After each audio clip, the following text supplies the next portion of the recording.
This is 5 on your side at 10. Focused on you.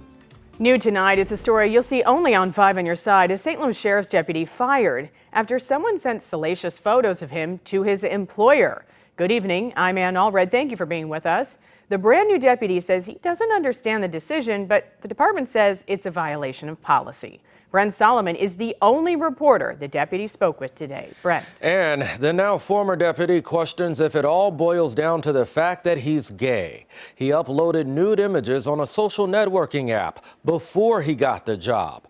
This week he found out that decision is now costing him his job. I haven't slept yet.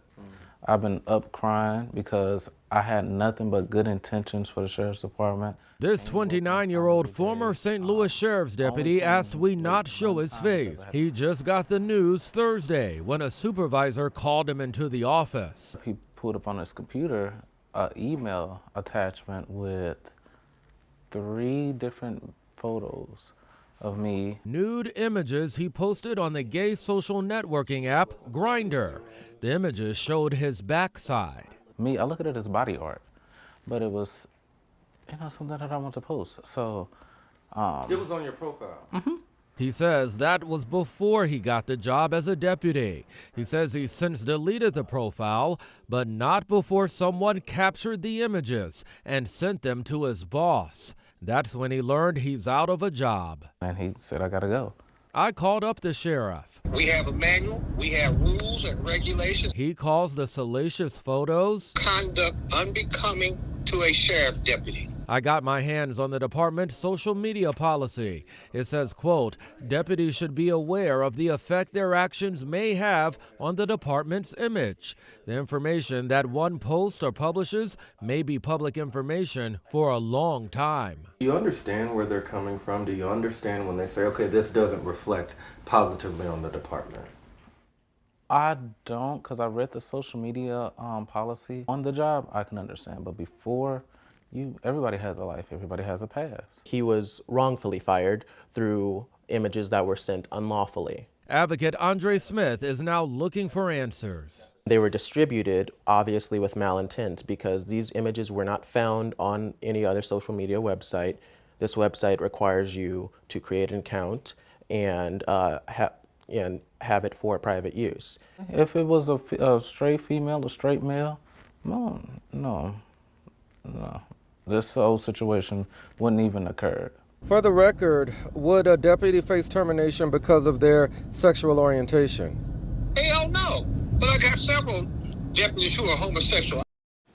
All right, that advocate who you just heard from says they attempted to file a police report, but were told the case does not equate to a crime. The former deputy now looking for an attorney. Tonight, 2 men are charged after one of them pointed a gun at a St. Louis police officer yesterday afternoon at the intersection of Martin Luther King Drive and Byrd Avenue. Police say Byron Doss and Lawrence Galvin were driving a stolen car when it crashed into another car, injuring 2 men inside. An officer shot Doss when he got out of the car with a gun. He's in critical condition. The suspects face several charges, including unlawful use of a weapon and tampering with a motor vehicle. Tonight, an Olivet family is asking for your help to cover the funeral expenses for one of the teenagers that died in the crash in University City earlier this week. A GoFundMe page was set up by 15-year-old Johnny Ursari's uncle in hopes of raising $12,000. Ursary, Demetrius Ingram, and Dion Robinson were all 15 years old and all students at Ladue Horton Watkins High School. The boys died after the driver failed to make a left turn and crashed into a vacant home. So far, over $10,000 has been raised. Tonight, people in O'Fallon, Missouri came together to support this little girl as she battles leukemia. New tonight, 5 on your side's Robert Townsend takes us to the heartwarming event. On this gorgeous Friday night, lots of people came here to Car Shield Park in O'Fallon, Missouri to show lots of love to a St. Charles toddler. It's overwhelming. Like, the love that we've been shown from family and friends has just been incredible. On Father's Day, Jason and Savannah Stone took their daughter Lincoln to a hospital after she fell while at daycare. We went into the hospital thinking concussion, and while we were there, they saw some bruising on her legs that was a little more than normal. Doctors later diagnosed Lincoln with leukemia about a month after her 3rd birthday.